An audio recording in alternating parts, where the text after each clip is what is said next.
Hello students, today I'll be demonstrating the experiment mutual inductance by ballistic galvanometer. So what do you need in this experiment is a commutator, 4-way key, a small resistance box, another resistance box, a battery, 3 tap keys, 1, 2, 3, secondary and primary, which means you need a transformer. Okay, so you are allowing current to pass through the primary coil of the transformer, and you are saying how much current is induced in the secondary. This you are controlling because you know what is the value of E, you know what is R here, you know what is R here. All these things you can control. And the current in the secondary will be determined by what is the throw in the galvanometer. And how much current is induced from primary to secondary, its extent is determined by this quantity, mutual inductance. Okay, you are inducing a current in a coil because of current flowing in another coil. So this is not self-induction, this is mutual induction. So current being induced in the neighboring coil due to current flowing in a different coil. Okay, so this circuit I have connected here. You can see that's your ballistic galvanometer. How many tap keys do you need? 1, 2 and 3. So 1 tap key, 2nd tap key, 3rd tap key. You need a commutator, so 4-way commutator. You need 2 resistance boxes. Here, I'll keep it here. This one and this one. So you have one small R because you are changing the resistance in this R by very small amounts, and you have a big R. You have a battery and you have transformer. Primary of the transformer, secondary of the transformer, marked as S and P. Okay, and this commutator has 4 keys, 1, 2, 3, 4, which are also marked here. 1, 2, 3 and 4. Sorry, 3 and 4. This is key number 4. Okay, so let us check the connections first. Galvanometer is always connected to one tap key here to bring the deflection to 0. Okay, that is this key. Then the one end of galvanometer which goes to the tap key also goes to secondary of the transformer. So here this goes to the tap key. It also goes to here. This goes to the tap key and also goes to secondary of the transformer. There you can see it goes to secondary of the transformer. Fine, done. Secondary of the transformer goes to another tap key, so the other end of the transformer should go to another tap key which comes here, that is this tap key. Other end of the tap key should go to point 2 of the commutator. So this should go to point 2 of the commutator. Done? Then point 1 of the commutator should go to the galvanometer. Point 1 here, point 1 should go to the galvanometer. There it is. Okay, this one, it goes to galvanometer. Then point 3 and 4 are connected via a small resistance box. So point 3 and 4 are connected via a small resistance box. See, 3 goes to this end, 4 goes to this end. And point 3 also goes to a bigger resistance box. Point 3, which is this one, point 3 also goes to a bigger resistance box here. Other end of the resistance box goes to the battery. Other end of the resistance box goes to the battery. What part of the battery? Positive. It goes to positive of the battery. Negative of the battery goes to the last tap key. Negative of the battery goes to the last tap key, and then tap key goes to primary of the transformer. Tap key goes to primary of the transformer, and other end of the primary goes to pin number 4. Goes to pin number 4. Okay, so connections are correct. In this, all the ballistic galvanometer experiments, you must first obtain. So keep this properly first. This should be close to you. and both the tab keys should be accessible to you, right? Try to keep the table as clean as possible so that you know what is where. Okay. Now, the first part in any ballistic galvanometer experiment is to obtain the light spot here, round light spot on this scale, on this ruler. So for that we need darkness. Put off the lights, close the door, and see. You can see here this spot. Okay, I have already obtained this spot and I have kept it on 0.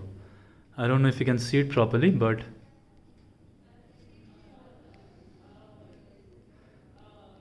that is 0. Okay, here you go. The spot is obtained on 0.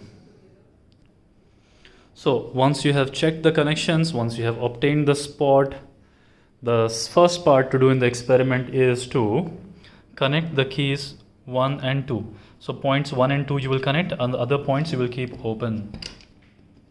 Okay, connect the points 1 and 2 and give some sufficiently high R. I'm giving 5000 ohms. Giving 5000 ohms, and all of the keys should be properly fixed, right? And then give some low value of small r, let's say 0.1.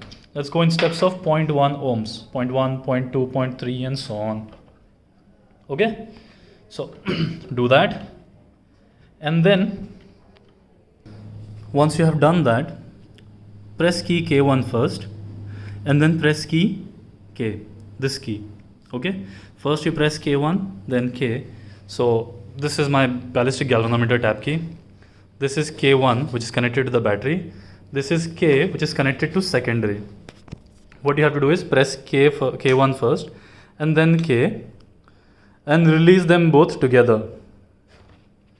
Here K1 then K, and what you have to do is release them both together. I'll try to show it again. Here press K1 then K, release them both together. K1 K, like that. Release them both together. When you do that, you will notice a throw in the galvanometer. Okay, the spot which was there at 0 here will start moving.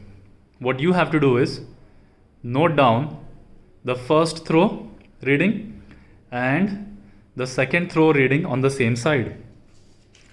Okay, the first throw and the second throw on the same side. So if you call the first throw as theta 1, this will be theta 2. When it comes back, you note down theta 3. So you have to note down theta 1 and theta 3. Done. This has to be done for one value of R. Okay, done.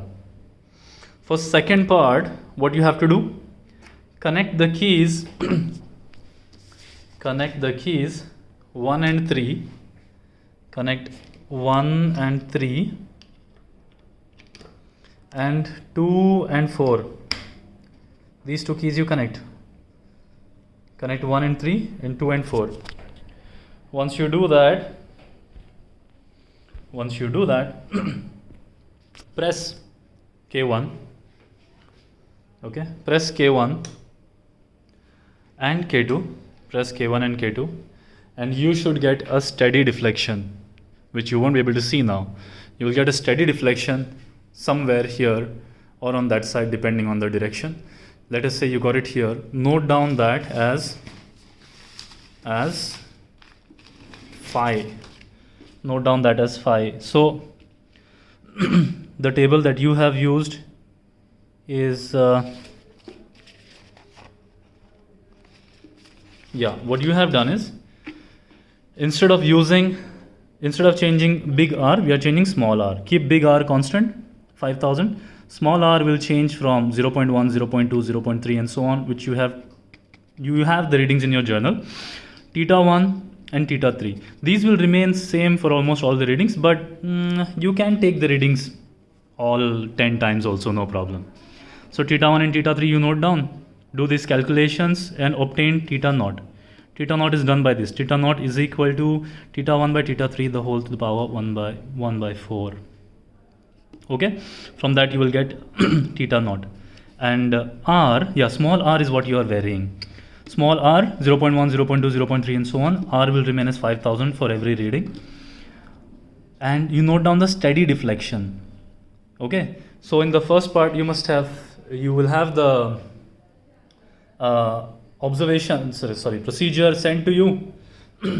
In the first step, give some r here, give some big R. Keep this R constant throughout the experiment. This you are going to change. For the first step, give 0.1 ohms resistance. Connect the keys 1 and 2. Okay. Make sure the galvanometer is at 0. Make sure the deflection is at 0. And press key K1. So press key K1 first and then secondary key. First press primary key, then press secondary key and release them both together. Primary key, secondary key. Release them both together. The moment you release them, you will see that the galvanometer shows a throw here, and you want to measure the first throw and the third throw. Okay, so I'm going to put off the lights, close the door and try to show you the throw of the galvanometer. Here you see. So I'm going to bring it to 0 by tapping the tap key. Yeah, it is at 0 now. What I'll do is, notice, okay, observe.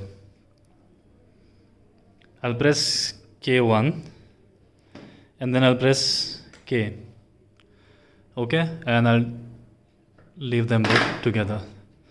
Wait, it's a little far for me while I record and I do this. So K1 and K, and that throw you will get. You need to note down the first throw. So in our case, we got the first throw on the left hand side. So note down the first throw and the second throw on the same side. So here it was around 5 point something, the first throw, and the second throw was 5 point something. Okay. Let me show that again. And try to get some more charge built up. K1, K, throw. Got it? So first and third throw on the same side. So theta 1, theta 2, theta 3. You need to note down theta 1 and theta 3. Fine. Once you have done that, also note down the time taken for 20 oscillations. So this galvanometer is oscillating. Take the time taken for 20 oscillations and divide that time by 20. You will get the time period. This time period you don't need to note down every time. Just once if you get, it's enough. That becomes a time period of oscillations. You will need it in your calculations for mutual induction. Okay. So time period you noted down theta 1 and theta 3. For second part now. For second part, you connect the keys. Let me connect the keys 1 and 3, 2 and 4. These two keys you connect. Bring, you can't see the spot when I put off bring the spot to 0 and press both the keys again the same way you had pressed before, and you will get some steady state deflection. Where is it? So in this case it has gone out of the scale. Oh, here, there it is somewhere. Here. There.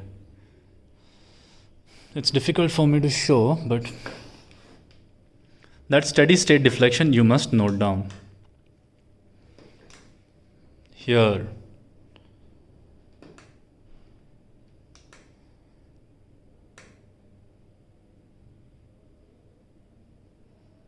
Okay, we can reduce the value of battery, right? And that steady state deflection you need to note down. Let us say that steady state deflection was at 15. Okay, that steady state deflection you need to note down, right? By connecting 1, 3 and 2, 4. By keeping R and capital R same. Now for the second part, connect 1 and 2 again. And change small r to 0.2 now. Earlier it was 0.1, now it's 0.2. Repeat the same steps. First take theta 1 and theta 3 and then take phi, the steady state deflection. Theta 1 and theta 3 are successive throws and phi is the steady state deflection. So you will notice that theta 1 and theta 3 remain almost same throughout the experiment. So even if you take it like 2 or 3 times, it's enough. But phi you need to take for every value of small r. Once you do that, plot a graph of small r versus phi, find the slope, okay, and put that in this formula. M mutual induction equals t time period by 2 pi into slope of this graph times theta naught, which you found out here. That will give you the mutual induction in Henry. Okay, so that was our mutual inductance by ballistic galvanometer experiment. Thank you. Please like, share and subscribe.